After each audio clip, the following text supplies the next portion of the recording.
Recent rebel activity around the universe has caused the dictatorship known as the Galactic Empire to announce new yet much worse laws. Taxes are raised 5 times, and the use of any local traditions like festivals as cover for rebel activity will cause a permanent removal of imperial tolerance.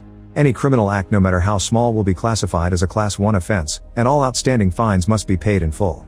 After getting involved in various rebel activities that included killing guards and stealing from the Empire, Cassian secretly returns to his adopted family's home on planet Ferrix. He's welcomed by his mother Marva, who warns him this isn't a safe place for him because Empire troopers are everywhere. Someone has snitched on him and now he's a wanted man. Cassian explains he's made good money so they should escape together in the morning. Afterward, Cassian sneaks around to visit Bix at her salvage yard. However, she isn't happy to see him because his presence equals danger. Everyone in town blames him for the troopers that have taken over, and it's just a matter of time before someone turns him in. He promises he'll be gone in the morning and asks her about a mysterious buyer that was supposed to contact him, but Bix doesn't know the person's identity. As Cassian carefully navigates the town to avoid the troopers, he remembers a day from a few years ago. While the troopers marched on the streets, a group of rebels started to throw rocks. Cassian's father tried to stop them to avoid trouble, but it was too late. The troopers turned around and arrested the protesters together with Cassian's father, who was hung as punishment. After avoiding a few more guards, Cassian gets home, only to learn Marva doesn't want to leave. She points out the Empire is everywhere, so leaving won't make a difference. She'd rather stay and help the rebellion. Cassian thinks she's crazy and leaves alone. Sometime later, Cassian is living on the beach resort world of Niamos under the fake name Keith Gergo. Whenever he's out on a walk, he keeps glancing at all the drones and troopers in the area, showing a bit of paranoia. One morning a trooper notices this and calls out his suspicious behavior, so Cassian tries to explain he's only going to the store. The trooper doesn't believe him and stops him from leaving while a droid chases after some people that are currently running away. Once it's done with the others, the droid grabs Cassian by the neck and holds him against the wall. Moments later, Cassian is at the courthouse, but at least they don't know his real identity. He's charged for civil disruption, anti-imperial speech, fleeing the scene of an anti-imperial activity, and damaging imperial property. He tries to protest against these lies, but the judge adds it as another charge and gives him 6 years in prison. Then Cassian is put in line with other prisoners to board the transports that will take them to different prisons. Once again he tries to explain he's just a tourist, but the troopers just threaten him with weapons to keep him moving. Inside the shuttle, all the prisoners are ordered to remove their shoes and their hands are shackled to the seats. Eventually they make it to Narkina 5, a planet mostly covered by water where each building is actually a giant ship. The prisoners are dropped at one of these ships and the warden explains this is a factory facility, meaning all the prisoners will be forced to work. Then he presses a button that makes everyone squirm in pain until they fall. It turns out the floor can electrocute people on command. That's why prisoners must keep their feet bare and the staff wears special boots. The floors are made of steel and there are 3 levels of shocks. What they just experienced was only level 1. After being given the prison uniform, Cassian is taken to his assigned factory floor. There's a delay at the entrance and he gets to hear all the details of the guard shifts. All the prisoners put their hands on their heads as soon as they see a guard, and Cassian is sent to the working area on an elevator. The factory has 7 levels and Cassian has been assigned to the day shift on level 5. The manager of this unit is Loy, who shows Cassian the ropes. The shifts are 12 hours long and the prisoners are under constant evaluation. The different areas compete against each other, so Loy tells Cassian not to slow them down if he doesn't want trouble. Cassian is sent to work and he meets his table mates, who are trying to rush through the job. Since they've been missing a man for a while, they're behind on production. Suddenly it's announced that Sector 5's productivity isn't acceptable and Loy orders everyone to hurry up, threatening to punish the slowest table. Everyone starts working as fast as they can, putting all their energy into it. After the day is over, the prisoners are put in lines again so the night shift can come in. Cassian notices a man talking to a guy from another sector using sign language at the window. Then Cassian's group is taken to their block, where he learns about the lights. White is cold, red is hot. If the white lights start flashing, it means they have a few seconds to get in their cells.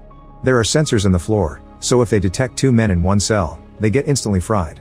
Cassian's taken to his new cell, which has a wall rack with all the necessities: water, nightlight, shaver, plate with a spoon, and a toilet that comes out. The food comes from a tube and he can eat as much as he wants because the guards like them healthy and fueled. The factory team that wins the day's productivity numbers gets more flavor, and those whole loos get fried. There's also a screen on each cell that counts how many days each prisoner has left. A man asks Cassian what he did, and when Cassian says nothing, the guy isn't surprised and shares that they recently doubled everyone's sentences under the new law. The prisoners start discussing all the news and the situation with the rebels, but Cassian pretends he knows nothing. A man tells Cassian not to look at the number because it doesn't really matter, they'll be in prison as long as the Empire needs slaves. He's interrupted by Loy, who pushes him against the wall and makes him shut up. At that moment the alarm announces a red floor and everyone enters their cells before they could get fried. The lights stay red all night long and turn white in the morning. 30 days later, Cassian has gotten used to the prison routine.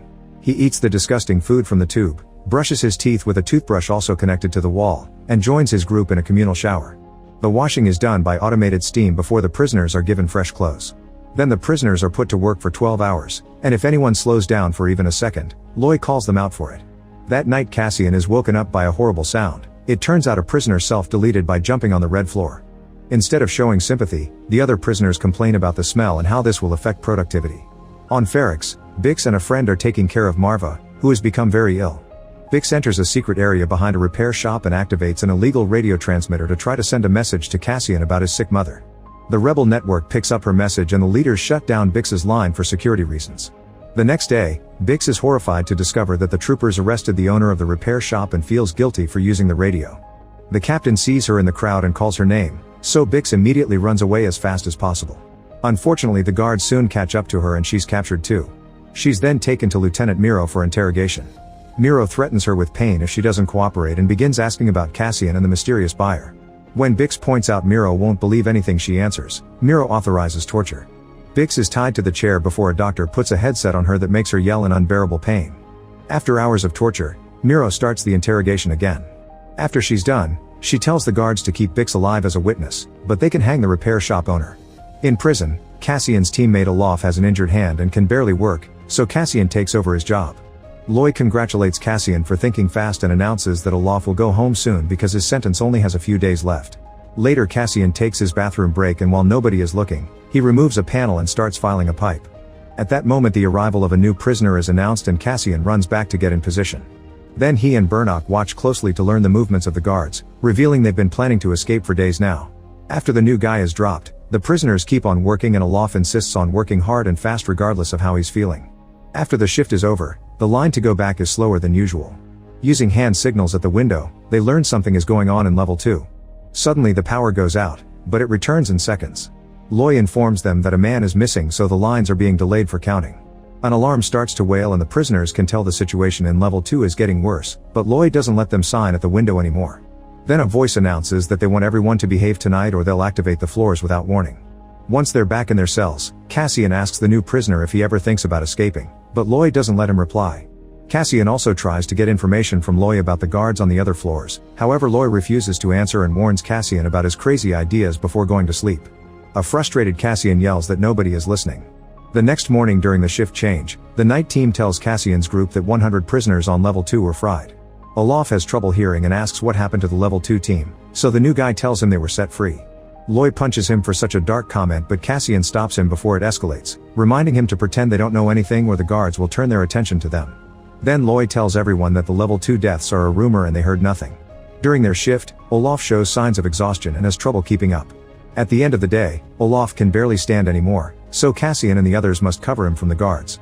Regardless of Olaf's situation, another table did less work than them so Cassian's team doesn't get fried. On their way to their cells, Olaf finally collapses. Loy asks the night shift manager to get for a doctor and tells Olaf to hang in there because he only has a few shifts left before going home. Soon a medic arrives and after a quick look, he announces there's nothing to be done because Olaf had a massive stroke. While getting an injection ready, the doctor says in a week everyone will be begging for peaceful death like this and advises Loy to keep his men in line. Olaf is given a euthanasia injection and dies without pain. The guard leaves to get a bag and trolley, so the doctor uses the chance to explain that a man who was released from level 4 ended up back on 2 the next day. When the level 2 prisoners learned about this, everyone was murdered. Cassian and Loy realize that nobody will ever leave this prison. When they're sent back to their cells, Loy finally tells Cassian that there are no more than 12 guards on each level. Cassian says they need to leave tomorrow because the guards must be scared of something if they killed 100 men to keep them quiet. The rumors will spread and soon everyone will know, so they have to leave before they reinforce security. Loy doesn't think Cassian's plan is good enough, so Cassian shakes him and points out they'll bring a new guy to replace Olaf, meaning it'll be the perfect moment to strike. Once they're back in their cells, Cassian tells everyone what he learned from the doctor and Loy finally snaps, yelling that nobody is ever getting out. He sends everyone to bed by telling them to think about it. The next morning Loy gives an inspirational speech to convince everyone they must escape by working together. On their way to the factory, the intercom announces that all shift changes will be silent until further notice. For the next few hours, everyone works and stays in their best behavior. When Cassian finally sees an opening, he leaves his table and a teammate discreetly passes him a wrench that he hides in his sleeve. Burnock also leaves his table and gets in position while the guards announce the new guy is coming, and the prisoners begin gathering machine parts or tools to arm themselves. Cassian makes it to the bathroom and starts filing the pipe again, causing further damage with the help of the wrench. After applying lots of strength, the pipe finally bursts and water begins pouring out. He then runs back to the factory just in time for the arrival of the new prisoner. As water starts reaching the room, the guards activate the lift and the prisoners trigger their plan. Two guys pretend to have an argument that escalates into an actual fight, and while the guards are distracted watching them, Cassian puts the wrench into the elevator to jam it. Next, the prisoners break a machine to expose a thin tube that produces steam. As the guard on the elevator tases the new guy, Burnock jumps on the platform and pulls using all his weight, breaking it. The guard falls and drops his taser, which is grabbed by the new prisoner to get his revenge. After the guard goes down, another officer brings the new man down with a quick shot. All the officers are getting ready to open fire, however Lloyd commands the prisoners to attack and they start throwing things at the guards. Shots are still fired and a few prisoners are brought down. Burnock tries to keep on climbing, but sadly he's shot down, so Cassian takes over. Eventually the guards get tired of the projectiles in order to activate the floor. The prisoners immediately jump on the table, but a few who aren't fast enough get electrocuted anyway.